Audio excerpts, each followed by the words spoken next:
He's gonna have to fight! Bang! Pressure's coming! Dumped! Hogtied! When you've given everything, what will the record books say about you, Matthew? Welcome back for Season 2, Episode 32 of White Noise Sports with Tanner White. Last week, we kicked off with finishing our way too early NFL honors, Super Rookies, the first Protector of the Year award, and quite possibly Dak Prescott doubling down as MVP and Comeback Player of the Year. I hate that last part, but it makes too much sense. Then we pondered the dominance of pitching this MLB postseason and what the spice of life is for the guys that have been doing all that dominating. And we wrapped by recapping my powerlifting meet from a couple weekends ago and what my plans are in the sport, primarily as a commentator, but also a competitor going forward for next year. This week, let's crack it open with the latest business decision looming over college sports, as each bombshell sort of feels bigger than the last. Tom Izzo is one of the most accomplished basketball coaches alive, no matter the level. I likely don't need to tell you that. He's racked up over 1,000 wins, a national title, 27 tournament runs at Michigan State. He's been one of the most respected voices in the sport for decades, and he finally used that voice to go absolutely off on the NCAA for a pretty strange decision on eligibility. I don't think I've ever necessarily sided with Coach more than I do right now on this issue, and this is as somebody who has enjoyed that state basketball program for many, many years. There are two former NBA G League players that are going to be on D1 college basketball rosters this season. That should ring a number of alarm bells off the top of your head, but even if it doesn't, let's look further into it. Louisville is a men's basketball blue blood. They don't need a lot of help in recruiting, but even so, they got a commitment from former Maine Celtics guard London Johnson this week. Johnson is 21 years old, started out in the G League Ignite his first 2 years after skipping college altogether, and was just kind of betting on his pro game development. Well, shocker, he wasn't the most successful, and his G League numbers didn't wow anybody over those 3 years. He averaged 7.6 points a game in 20 minutes per game, shooting 38% from the floor. Now he'll get a chance to shine and likely be one of the oldest freshmen in the country at 21.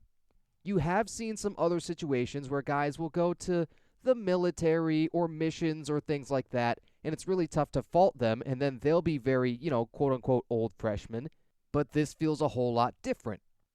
The NCAA was so determined to preserve amateurism for so many years. Then all at once, they got backed into a corner on all the name, image, likeness stuff and revenue sharing. Now they're really pushing that whole amateur principle aside and allowing players to come unabated from professional backgrounds. The language around amateurism seems clear enough to me and certainly to Tom Izzo. I'll link the article in the description with the interview from Izzo over on ESPN. Just a few of the best Izzo-isms from the interview here. Kids aren't the problem, we're the problem. That's a good one. To me, it's ridiculous, it's embarrassing, and I love my job. I don't respect my profession. Man, that hits hard. How about this?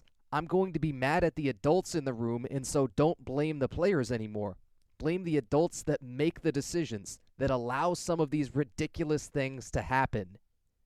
So there's coach speak in interviews, and there always will be. As a guy that's done a fair number of them and interviewed a fair amount of coaches, I've gotten plenty of that, and you always expect that to be the number one thing that you hear.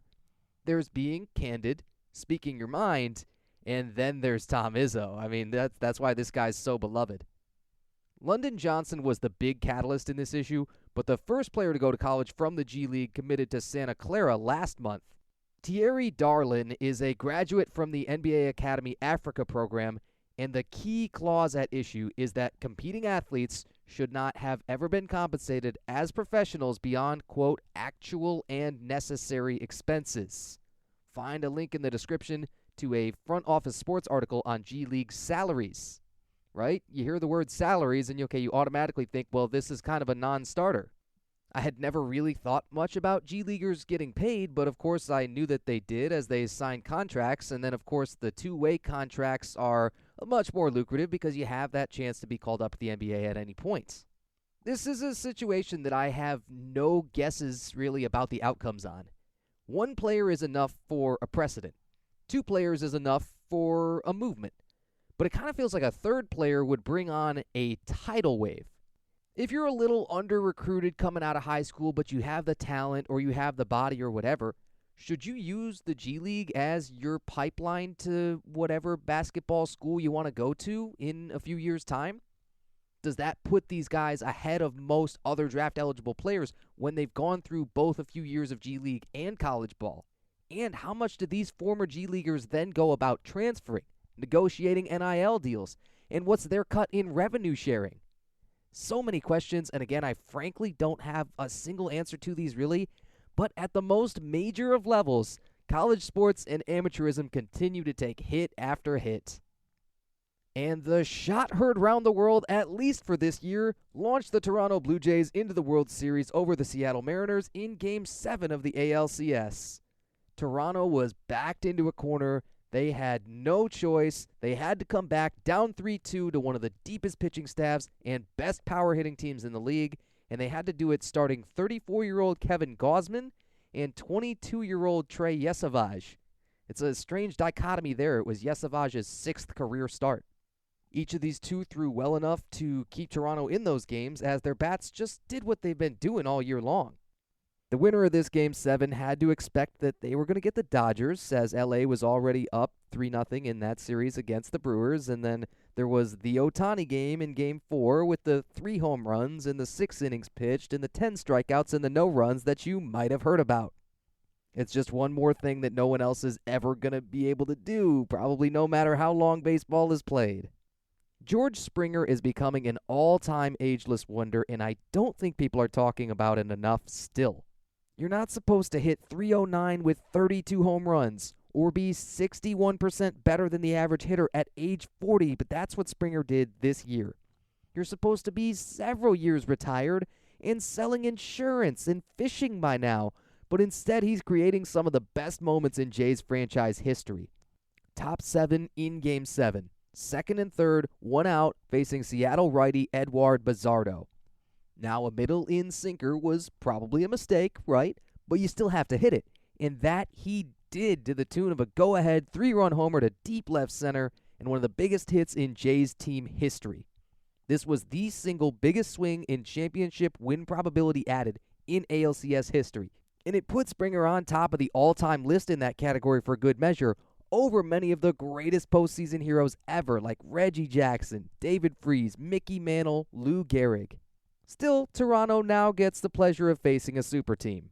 The Dodgers are finally everything that they were built to be this year. All of their quote-unquote other guys in the lineup are picking up the slack whenever somebody like Ohtani or Freeman or Mookie Betts aren't getting their big hits. Their bullpen is hot at the right time.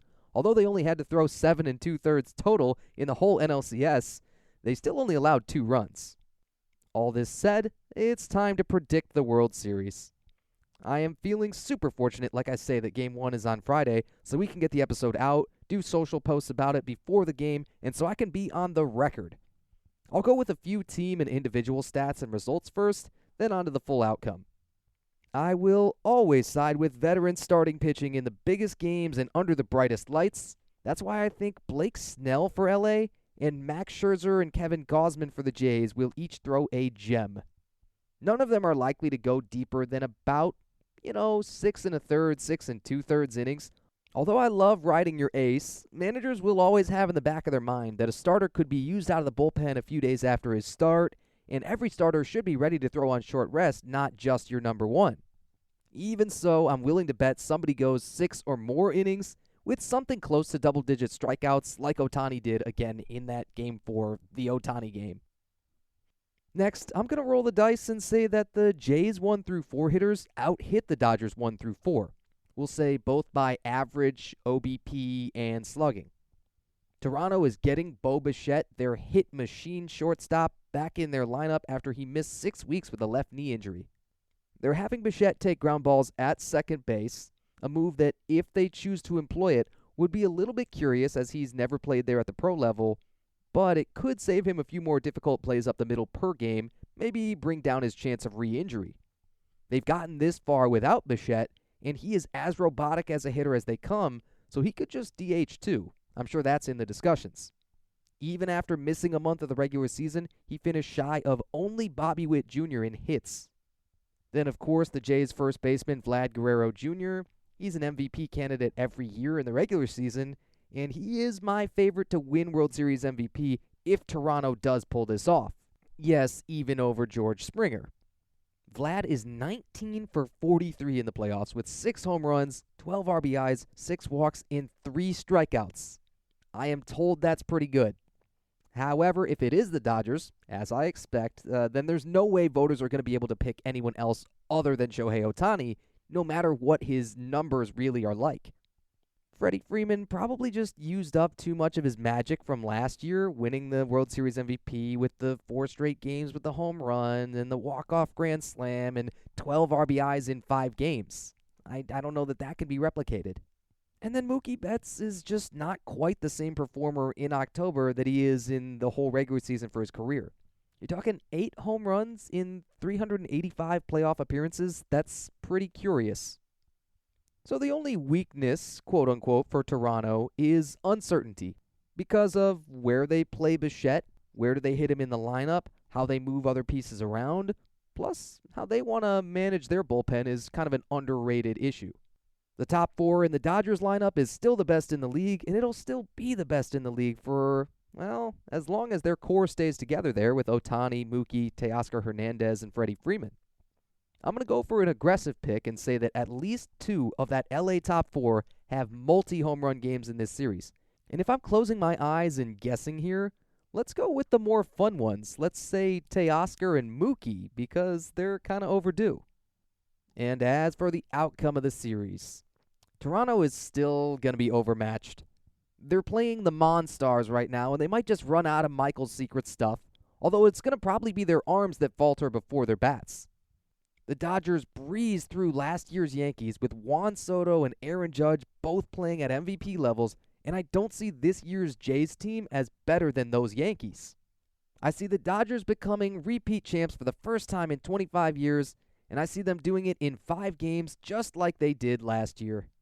Turns out you actually can buy championships. A couple of bits of bonus content today. First, predicting the Thursday night football game between the Chargers and Vikings. This is probably the best on-paper matchup we've had for a Thursday night this year, although I wouldn't say there's been a single bad one. That is a great improvement over the last couple of years, where you would just look ahead at the schedule and you felt like you didn't have to or didn't even want to watch certain games before they ever aired. I loved doing these quick previews and predictions last year, so let's do it again. On the Minnesota side, Carson Wentz is still going to start while second-year quarterback J.J. McCarthy works his way back from an ankle injury in Week 2. Wentz has gone 2-2 as the starter, beating the Bengals and the Browns, but losing to the Steelers and Eagles. Right in line, probably, with what the team could have expected. 5 touchdowns to 4 interceptions, 2 300-plus yard games, but both of them came in the losing efforts. He might not have to sling it quite as much on Thursday as the Vikings' top running back Aaron Jones is looking to get back out on the field after missing 4 games with a hamstring injury. The Chargers should be one of the NFL's best teams all year long, and I'm tempted to call them the best team in the AFC whenever the Bills are not quite clicking. There is so much veteran leadership with LA. Justin Herbert somewhat quietly leads the league in passing yards before this game kicks off, and the biggest criticism of them all last year was LA cannot throw the ball downfield, they cannot make big plays, they don't have the weapons. Forget all of that. They already have 4 guys on offense with over 300 yards receiving. Keenan Allen and Ladd McConkey are the most obvious ones, but we're still getting the ascendance of Quentin Johnston as the big play receiver with his 5 touchdowns and 8 catches of 20-plus yards. Then the most unheralded of this group is a guy that I just got on waivers in fantasy and I'm really excited about, a rookie tight end out of Syracuse named Oronde Gadsden II. Boy, if you haven't heard of him, you're about to. 14 yards per catch as a tight end on your first 22 catches in the league is just awesome.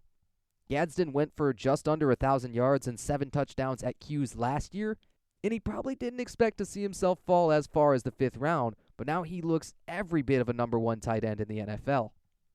I would expect each defense to get shelled a little bit more than normal. These are 2 very good defenses, but they both do a better job against the pass than they do against the run. The best metric you're going to find for either side is that Minnesota has held opponents to 30% on third down, which is second to the Broncos by less than 1%. None of that is going to continue with all of the offensive weapons available in this one, though. And the passing defenses are both in the top quarter of the league, giving up under 200 yards a game each. Wentz might go under that number, but he'll probably benefit from a pretty good run game with Aaron Jones back. Whereas Herbert will almost certainly have to keep shouldering the load and go way over, maybe to the tune of, we'll go 325 plus yards. I'm going to take the Chargers. I kind of have to if I say that they're the best team in the AFC, to be fair. And give me LA by 10, 30-20. I'll review all these picks and how I did next week, and probably do more of these throughout the second half of the season. And hopefully it's funny whenever these come out on Fridays and you've already watched the games and I butchered all the picks. Finally, the NBA season tipped off on Tuesday.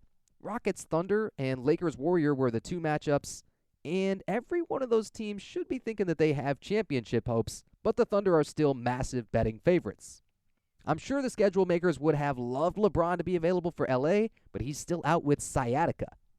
So apparently he does age. That really feels like some sort of a cosmic sign to him that this should be it, that this should be his last year.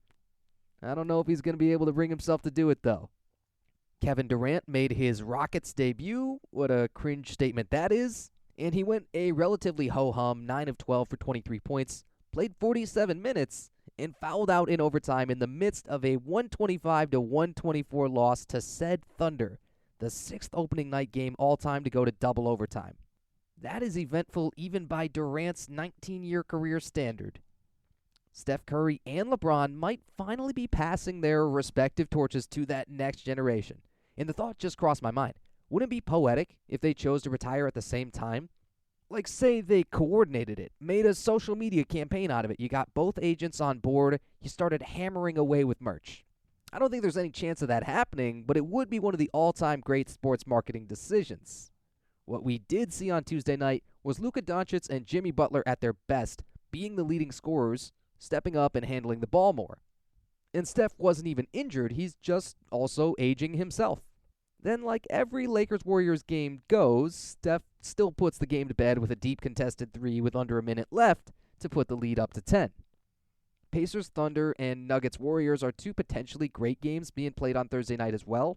I'll try to flip between those a little bit, maybe between the Chargers' offensive drives. And so that'll wrap up Season 2, Episode 32. It has been fun, and as always, I appreciate you, whether you're new here or you're coming back week after week. Check out all my socials, Instagram, TikTok, Threads, at The Voice of Tanner, X, just Voice of Tanner, and YouTube is the whole thing spelled out with spaces. This has been Season 2, Episode 32 of White Noise Sports with Tanner White. Thanks for joining me. He's gonna have to fight! Bang! Pressure's coming! Dumped! Hogtied! When you've given everything, what will the record books say about you, Matt?